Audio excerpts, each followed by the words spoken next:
Hi friends, ಈ ಸ್ವೀಟ್ನ ನನ್ನ ನಾದಿನಿ ಹೇಗೆ ಮಾಡೋದು ಅಂತ ನನಗೆ ಹೇಳಿಕೊಟ್ಟಿದ್ದು. ಇವತ್ತು ನಿಮ್ಮ ಜೊತೆ ಶೇರ್ ಮಾಡ್ತಾಯಿದ್ದೀನಿ. ಈ ಸ್ವೀಟ್ಗೆ ಕುಂಬಳಕಾಯಿ ಬೇಕಾಗತ್ತೆ. ಈಗ ನೋಡಿ, ಕುಂಬಳಕಾಯಿನ ನಾನು ತುರ್ಕೊಂಡಿದ್ದೀನಿ. ಬೀಜ ಎಲ್ಲ ತೆಗೆದು ತುರ್ಕೋಬೇಕು. ಈಗ 1 ಕಪ್ಗೆ ಹಾಕ್ತಾಯಿದ್ದೀನಿ. ಅಂದರೆ ಅದು ಸಕ್ಕರೆ ಎಷ್ಟು ಹಾಕಬೇಕು ಅಂತ ಅಳತೆ ಸಿಗಲಿ ಅಂತ ಈ ಲೋಟಕ್ಕೆ ಹಾಕ್ತಾಯಿದ್ದೀನಿ.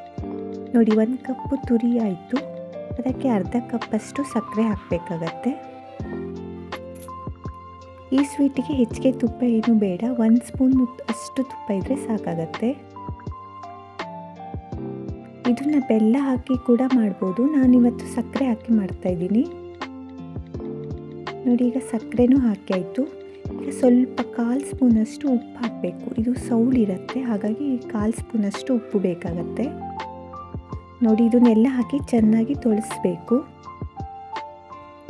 ಈ ಕುಂಬಳಕಾಯಿ ಬರ್ಫಿ ಆರೋಗ್ಯಕ್ಕೂ ತುಂಬ ಒಳ್ಳೆಯದು. ಇದು ಕುಷ್ಮಾಂಡ್ ಲೇಹ ಅಂತ ಸಿಗತ್ತೆ. ಇದನ್ನು ತಿಂದು ಹಾಲು ಕುಡಿಯೋದ್ರಿಂದ ನಮ್ಮ ವೆಯ್ಟ್ ಗೇನ್ ಕೂಡ ಆಗುತ್ತೆ. ನೋಡಿ, ಈಗ ಚೆನ್ನಾಗಿ ತೊಳೆಸ್ಬೇಕು. ಸ್ವಲ್ಪ ದೊಡ್ಡ ಬೆಂಕಿ ಮಾಡಿಕೊಂಡೇ ತೊಳೆಸೋಕಿಡಿ.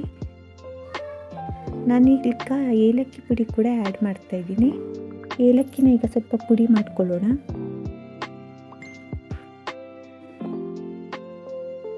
ನೋಡಿ, ಏಲಕ್ಕಿ ಎಲ್ಲ ಪುಡಿ ಮಾಡಿದ್ದಾಯಿತು. ಈಗ ನಾನು ಕುಂಬಳಕಾಯಿ ಬೇಯಿಸೋಕೆ ಇಟ್ಟಿದ್ನಲ್ಲ, ಅದಕ್ಕೆ ಹಾಕ್ತಾಯಿದ್ದೀನಿ. ಇದಕ್ಕೆ ನೀವು ಲಾಸ್ಟಲ್ಲಿ ಡ್ರೈ ಫ್ರೂಟ್ಸ್ ಕೂಡ ಆ್ಯಡ್ ಮಾಡ್ಕೋಬೋದು. ನೋಡಿ, ಇದನ್ನ ತುಂಬ ಚೆನ್ನಾಗಿ ತೊಳೆಸ್ಬೇಕು, ತುಂಬ ಟೈಮ್ ಹಿಡಿಯುತ್ತೆ. ನೋಡಿ, ಈಗ ಎಷ್ಟು ತೊಳೆಸಿ ಇಷ್ಟು ಅದಕ್ಕೆ ಬಂತು. ಇನ್ನೇನು ಒಂದು ಪ್ಲೇಟಿಗೆ ಸ್ವಲ್ಪ ತುಪ್ಪ ಸವರಿ ಇದನ್ನು ಹೊಯ್ಯೋಣ. ನೋಡಿ, ನಾನೀಗ 1 ಸ್ಪೂನಷ್ಟು ತುಪ್ಪ ಹಾಕ್ತಾಯಿದ್ದೀನಿ. ಈ ಕುಂಬಳಕಾಯಿ ಸ್ವೀಟ್ಗೆ ಯಾವುದೇ ತುಪ್ಪ ಹಾಕಿಲ್ಲ, ಪ್ಲೇಟಿಗೆ ಮಾತ್ರ ಸ್ವಲ್ಪ ತುಪ್ಪನ ಸವರ್ತಾ ಇದ್ದೀನಿ. ತುಪ್ಪ ಎಲ್ಲ ಸವರಿದ್ದಾಯಿತು. ಈಗ ನಾವು ಮಾಡ್ಕೊಂಡಿರೋ ಕುಂಬಳಕಾಯಿ ಹಲ್ವನ ಇದಕ್ಕೆ ಹಾಕ್ಕೊಳ್ಳೋಣ.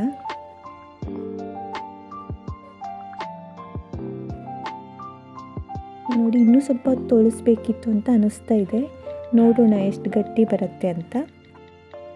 ನಮ್ಮ ನಾದಿನಿ ಹೇಳಿದ್ಲು ತುಂಬ ಗಟ್ಟಿ ಮಾಡ್ಬೋದು, ಬರ್ಫಿ ಅದಕ್ಕೆ ಬರುತ್ತೆ ಅಂತ. ನನಗೆ ಸ್ವಲ್ಪ ಗಡಿಬಿಡಿ ಆಯಿತು, ಹಾಗಾಗಿ ನಾನು ಬೇಗ ತೊಳೆಸೋದನ್ನ ನಿಲ್ಲಿಸಿ ಈಗ ಪ್ಲೇಟಿಗೆ ಹಾಕ್ತಾಯಿದ್ದೀನಿ. ನೋಡಿ, ಪ್ಲೇಟಿಗೆ ಹಾಕಿ ಈ ಥರ ನೀಟಾಗಿ ಮಾಡಬೇಕು.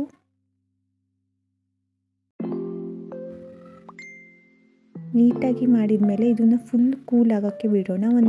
2 ಅವರ್ ಇದನ್ನ ಹಾಗೆ ಬಿಡೋಣ.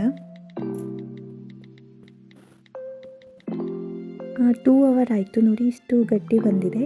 ಇದು ಹಲ್ವಾ ಟೈಪಲ್ಲಿ ಬಂದಿದೆ, ತುಂಬ ಗಟ್ಟಿ ಬಂದಿಲ್ಲ. ಅದೇ ಇನ್ನೂ ಸ್ವಲ್ಪ ತೊಳೆಸಿದ್ರೆ ಸ್ವಲ್ಪ ಗಟ್ಟಿ ಬರ್ತಿತ್ತು. ನೋಡೋಣ ಇದು ಕೂಡ ಟೇಸ್ಟ್ ಚೆನ್ನಾಗಿರತ್ತಾ ಅಂತ. ನೋಡಿ, ಕಟ್ ಮಾಡೋಕ್ಕೆ ಸ್ವಲ್ಪ ಕಷ್ಟ ಆಗ್ತಿದೆ, ಸ್ವಲ್ಪ ಮೆದು ಆಗಿರೋದ್ರಿಂದ. ಆದರೂ ಪರವಾಗಿಲ್ಲ, ತೆಗಿಬೋದು. ನೋಡಿ, ಈ ರೀತಿ ತೆಗಿಬೋದು. ಸ್ವಲ್ಪ ಮೇಲ್ಗಡೆ ಗಟ್ಟಿ, ಒಳಗೆ ರಸ ಆಗಿ ಟೇಸ್ಟ್ ಚೆನ್ನಾಗಿದೆ. ನೋಡಿ, ಫೈನಲಿ ಈ ರೀತಿ ಪೀಸ್ ಆಯಿತು. ತುಪ್ಪ ಇಲ್ಲದ ಸ್ವೀಟು ರೆಡಿ ಆಯಿತು.